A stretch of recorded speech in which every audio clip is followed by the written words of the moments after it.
there was one other thing in your sphere of influence and you could change it and never have to think about it again, what would that be? The kids were kind to each other. I've thought about that a lot. And I have little grandkids. They're like 2, and it comes naturally. It starts early. They're biting and Yeah. pulling hair, and if one of them grabs Yeah. something, the other one wants it. But I was in a classroom today and just saw it was not overt, but just the eye roll or kind of under their breath. And we don't realize what we're doing, of course, to other people, even as a kid, and those things stay on our hearts and our heads forever. And there's people that are my age that are in therapy because someone was unkind to them.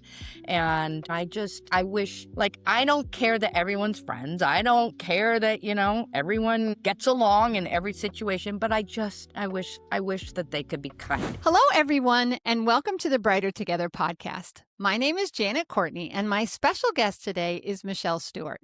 Michelle is the superintendent and principal at Happy Valley Elementary School District, and that is in Santa Cruz, California.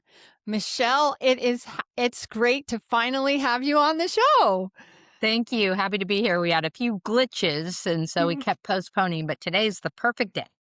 Yes, it's beautiful. I actually had a day, the first time was my fault. I had my eyes dilated and I was like, I had no idea what that was going to be like. So I appreciate your patience with us as we go through this. But tell our listeners a little bit about you and about Happy Valley Elementary. I love that name, by the way. It's a great name. It's a great name. My name is Michelle Stewart, and I have been in education for 30 years, a long time. I started out as a teacher, taught almost every elementary grade, and then was given the opportunity to be a principal when my principal had to leave, and I said no. And then she said, just try it. And I said, oh, okay, but I'm not going to leave the classroom. And after I was there for a couple months, I thought, I kind of like this. I was in my early 40s, and I'd undergone breast cancer a few years before then, and my girls were getting older. And I realized how much I liked the connections with the adults, both the teachers and the parents, and just being able to see all children, not just those 29 or 30 in my classroom, to be able to see the whole school. So I really name. did fall in love with administration. After about 6 years, I left that school to go to the district. And again, I didn't want to, but I was afraid, like, okay, if I don't do it now, what if this opportunity doesn't present itself again in the future? So I became a director of curriculum and instruction, and it came just at the time when California was kind of revamping all the ways that they did funding. And so they created this new role in lots of districts called the director of curriculum instruction and assessment. And we looked at how we can kind of unify our schools, and it went back to more local funding. It's kind of gone away from that in the last 10 years, but it was super exciting and really fun. And from there, I became the assistant superintendent. So I was in charge of student services. I was in charge of some technology, really had my hands in the budget. So about 5 years ago, this opportunity opened up for Happy Valley Elementary. And I'd been in a unified TK-12 district before, and this is at the time was a K-6, and there were 130 students. And I thought, you know what? I've worn every hat. I think I can do this. And so I applied for the job and got it. And it was right after COVID. It was in 2021. So my first year, I didn't even get to see what it was like to be a superintendent principal of a school. I got to just give tests and, communicate with people about wearing masks and making sure everyone, we kind of forget all that, right? But just making sure everyone was separated on the playground. Only certain classes could use certain equipment, and then we'd wipe it down before the next group went out. But now this is it is my 5th year there, and we actually are down to about 105 students. We are a basic aid district, which means we are funded on our tax base. So we're not funded per student. So even though now we have TK, we don't get extra money for them. We don't get extra money for lunches. We don't get extra money for all of those things that the state of California gives. We really have to just work in this small base. A lot of basic aid districts are really really wealthy because it means that they make more money than you would if you were funded per student. But we're really funded on the shallow end. Like sometimes it would be 4 or 5 students would make a difference for us. So that Mm, is always a challenge for us. But it's an amazing little school. We are in the top 10% of schools in California. We've actually nice. been in the top 1% before. We've consistently been on the honor roll, on the state honor roll. We have a great endowment fund that helps pay for classroom aids in every classroom. We have art and music every week for every child. In third grade, they start playing the ukulele. We have Fun. incredible test scores, great culture and climate. It is a small little school with great parent support. We don't have a whole lot of diversity, although 2 years ago I had 2 English language learners, and this year I have 12. And part of it is because one family with 5 children moved in and they speak Polish. So that's been fun. But it's just because you don't look different doesn't mean that you don't still have a lot of internal diversity and things that are challenges and opportunities for us. Yeah. Can we go back just a little bit when you were talking about being funded only by taxes? Can you explain that? That's the first time I've heard that, and I'm not, Yeah. I'm not in Yeah. Yeah. that's not in No, my well, realm. So I'm really and I curious didn't about how did understand it. that happen? Yeah. I didn't understand it till I came here either. So the state of California gives districts money based on the students that show up at school. And there's different funding bases because they've thrown so much money into TK. That's transitional kindergarten. Those are 4-year-olds. Um, that so they have thrown a lot of money. And so they're the most highly funded students. High school is funded more than like 4th through 8th grade. So they're kind of in these 4 little buckets: TK bucket, K3 bucket, 4th through 8th, 9th through 12th. And Okay. so back of the napkin math, they say, okay, you get approximately $9,000 per student. When you multiply all that, if your tax base from your area is higher than that, then the state of California goes, "You don't need us. You just are gonna get the money that you get from taxes, and you can spend it as you want." It's nice because, you get a little more flexibility how you spend your money, but it's Mhm. difficult because there's still mandates. We still have to provide free lunch. We still have to have TK with a 1 to 10 ratio. So you still have to have all that, but we don't get any of those add-ons. And when you are in a place like we are, where 4 or 5 students can make a difference, it's not a straight calculation because you get extra money if you're basic aid, and you don't get certain money if you're basic aid. And so it just becomes this very convoluted decision. And some districts decide, you know what, we're going to go ahead and increase our class size and increase our campus size and get that extra money so we can afford to stay open. Ah, And then one thing that gotcha. happened for us a few years ago that I can talk about more later is one of the things that I got to deal with was construction. There was construction already in the plans about 10 years ago, long before I got there. And we took down one of our buildings and we're going to replace it. And once it was down, realized that we're not funded the same way we were 10 years ago and didn't have enough Oh, money to put that back. And so growing our student body would be difficult. Like right. our facilities are pretty small. So, it's all of those things that affect the next steps for each of the people that are there. Wow. And you stop at 8th grade, is that right? No, we stop at Oh, 6th grade. 6th grade, 6th grade. 6th grade. Okay. So Yeah, you can't be an pre-K elementary and school TK. district unless you have 6th grade, because Okay. otherwise you would be absorbed by your local community. You have to have a secondary grade, at least one. So we're TK6. Interesting, I interesting, know. and every state has their own nuances, and we do a lot of work and serve a lot of kids in California, so I know there's a lot of nuances with California, but it's just interesting to hear all of that because it's not something that I deal with every single day, but you Right. obviously, wow, it's Yeah.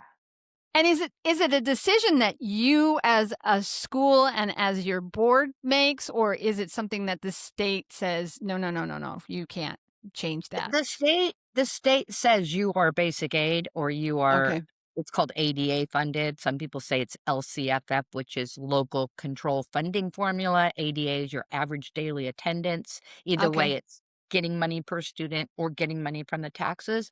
But your local board could decide we no longer want to be basic aid and we would like to start growing and collecting money per student. So first you'd have to get those students, and the way you Okay. get them is by interdistrict transfers. So you like reach out to other districts and say like we're going to take your kids, and we have an agreement in our county that we will try to do that. But it's the previous district that I was in, there's about I think 20%, 20 to 30% of their population is from other districts.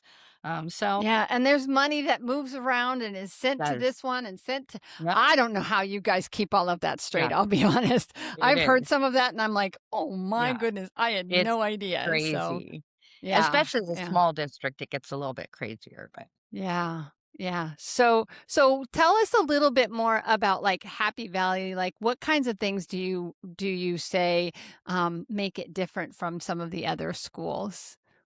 Or just make it well, happy. I one love that. it is a really happy place. Well, for one, I only have 6 classrooms. So I have 9 grade levels and 6 classrooms. So I have to have some combination classrooms, but I have very small class sizes. My largest class size this year is 25, and that's in a 5-6 combination. I have my TK only has 11 kids. I have a K1 combo that has 9 kindergartners and 11 first graders. So the kindergartners go home at after lunch, and then those first graders have just 11 kids in their classroom. Because we are so small, um, we have to all wear a lot of hats, and it's Yeah. pretty sweet. The kids are Yeah. seen, they are known. I mean, the other day, I was going through the lost and found, and I went, "Oh, this is Henry's jacket. Oh, this is Celeste's shirt." Like, not only do you know the students by name and their parents by name, you know their stuff. Yeah. And then the other cool thing is, you can imagine we don't have a lot of attrition. Our teachers stay. They love to be Right. at the school, and so it's the same class that moves up, which can cause some problems for our students that may have some struggles or challenges with other kids. I say it's sort of like a family in the good ways and Mhm. the bad. But, Yeah. I had a brand new teacher to 4th grade this year, and so she went to the teachers that had all had these kids for 4 years. "Tell me how they work together. Tell me what they do." They know them so well. And even, last year, I had some students that were giving their teacher a really hard time, and I went and got the previous year's teacher, and she went in there and said, "You know better than this." I kinda, told them, like and she said, "You can't expect that from them. Come on, you guys. You're better than this. You can do this." So it's that I mean, those are some things that, like, are just amazing. Yeah. We know the families. We know we can give them one-on-one support all the time. We do have some students on 504s, which are, a plan for students that need extra support because they may have anxiety or they may have a medical issue. Um, Mhm. I wouldn't say that's really necessary to have those 504s because we are going to provide those accommodations for those students anyway. But Automatically, yeah. Mhm. I really want to formalize it and still Yeah. say this is something no matter where you went, you could have this and use it. And it protects the kid, but it also reminds us a little bit, hey, Yeah. this kid deserves some extra help here. Yeah. Yeah, for sure. For sure. So, is there plans in the future to grow or, and how do you maintain like if you're at 102 and people watch this podcast and you Yeah. grow, I mean, Yeah. do you set limits? We do. We set Okay. capacity limits, Okay. and it's very important to our board that we keep that small rural feeling. It is Okay. just First of all, in order to grow, in order to make money, because we continue to deficit spend, which means that we spend more every year than we make. And so we Mhm. have some reserve, but it could be scary if that continues to happen. But in order for us to actually make money, we'd probably have to grow by a few classrooms. Well, now you're taking maybe our art and music room for a classroom, and now we have to hire another teacher, and now we have more hot lunch fees. And now we have, all of those things that come, which is wonderful to be able to support more students. But we want to make sure that we're first serving our in district students. Are you struggling to keep speech therapy fully staffed or tired of high turnover? You're not alone. At Lighthouse Therapy, our speech language pathologists are seasoned professionals, and most of them have over 16 years of school based experience. They're not just qualified, they're consistent, relational, and results driven. We offer 3 flexible delivery models: virtual therapy, hybrid therapy, and in person therapy. It's speech therapy done right for you and your students. Learn more at lighthouse-therapy.com/brighter together. Mm-hmm. Yeah, that makes sense. That makes sense. Absolutely. So then where did the kids go after 6th grade? That's a great question. So they go to the nearby middle school, Santa Cruz City Schools, is kind of the oversight, the next group that Right. they go to. Mm-hmm. And Mm-hmm. what happens a little bit, and it's happening this year with quite a few. I haven't had a group like this do this as they're going to next year. They can go to that school in 6th grade if they want to. So usually they like to stay at Happy Valley because they get to go to science camp. We have, special things that only they get to do. They're on leadership. They, have a graduation, but also when they get to go to the middle school, they get electives and they get maybe a broader group of friends. When you've been with the same group of kids for 6 like years? sometimes Yeah. 6 to 8 years, it's a long time, and if your best friend is there and you are that kid that just is great wherever you are, it might be a perfect thing for you. Or, maybe I would have loved for my girls to be there in 6th grade because they were both kinda on the younger emotional side, like, Mm, they still like to play, those games and read and all of those things. But, if you're a kid that wants sports or electives or maybe is a little neurodivergent or, maybe a little eclectic, and they just can find their people a little bit more when they go to the middle school. mhm, mhm. So how big is the middle school? I mean, are we talking, is it culture shock for them sometimes, or It's a are they culture shock. prepared? Yeah. It is, especially the one that, a lot of them go to in 6th grade. I mean, we do have some charter schools that they have access to, and again, the surrounding districts have a pretty, um robust agreement of taking students, but the one that my students go to, is about 50% English language learners. And the school, gosh, off the top of my head, I wanna say it's 700. It's a big school. So Much bigger. Yeah. they go from a school of 105 where we all go to recess at the same time with all the same people, but Mhm. for some of those school, I mean, most of the kids do really, really well, and a lot of them just thrive. And so, like, my group, I had a kind of big group of 5th graders this year going into 6th grade, and that about half of them are wanting to go there. And sometimes it's like, well, my best friend is going, I want to go. But they all kind Mm, of are going for different reasons, I mhm. was at a twins where their parents are like, time for them to spread their wings a little bit. So Yeah, yeah. I can see both sides of it. It's like your top yeah. dog at 6th grade, right? You get to be the big kid on campus, right? But then, you've got all these new exciting things at the new school that you've never seen, and you're going there. I see both sides of it for sure. I So, started out teaching 6th grade, and it was my mm, absolute favorite grade, and I taught in an elementary school, and I said until March, they belong in elementary school, and mm, about, March 1st, I'm like, "Go to middle school. You don't belong here anymore."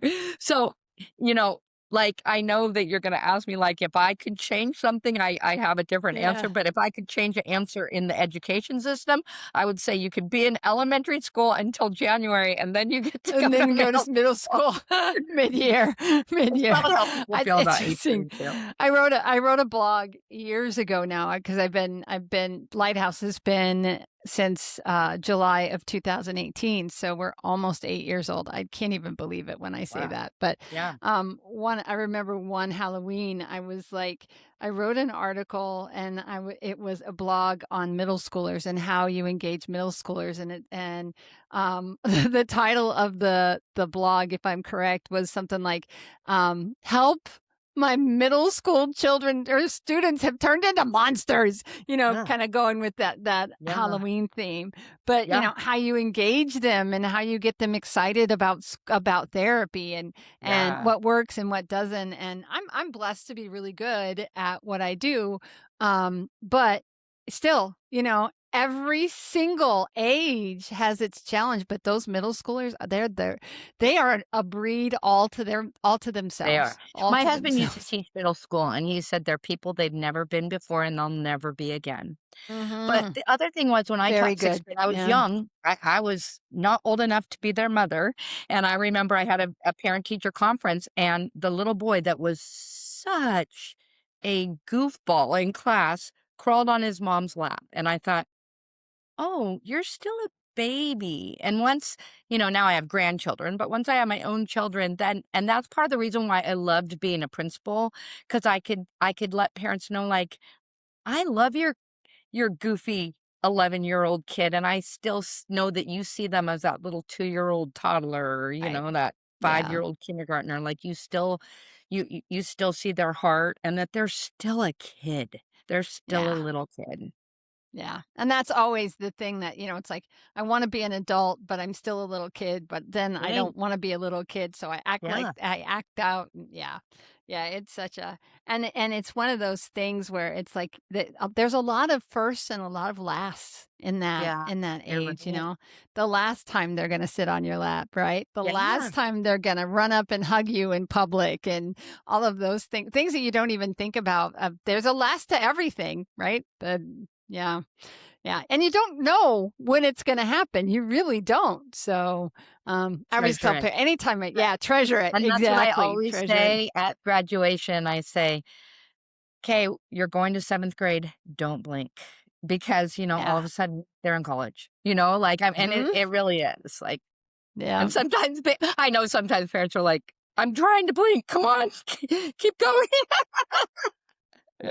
Exactly. Yeah, it doesn't it until you've been through it, in it, and out of it. We were talking about this in the other day, I don't even remember what we were I think it was a I don't know, round the table maybe, but we were just talking about I know it. It was at one of our church events we had the anchor fellowship is the 50 and older, and we were and then there was a um uh marriage class. We went to a marriage thing and they were talking about pink brains and blue brains and how men think and how women think and all of that. And we were talking about stages and how, there's different, there's your stage as a child and those stages that you go through. And then, oh my goodness, then you get to be an adult. And then you're going through I'm getting married and having kids and your fertility and your fertility ends at some point. And then your kids are in middle school and high school and then graduation and empty nest. And I mean, it just is like, there's so many and each one of them is so unique.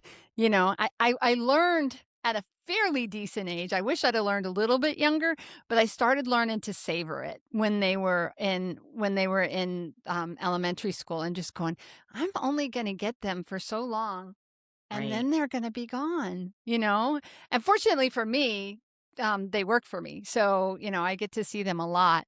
But my youngest is still in Michigan, and we're clear down in South Texas, so I don't get to see him nearly Oh, as much. yeah. So, Yeah. and he's the one that's going into the Air National Guard and is not gonna stay with the company. I got 1 more month, and then Oh my the government goodness. gets him for a very long time, but he wants to Good go back for to him. school, so he Yep. wants to fly. Good for him. He wants to fly Yep. an Good for airplane, him. so and you have to let them live their dreams, don't you? Yeah. Yeah.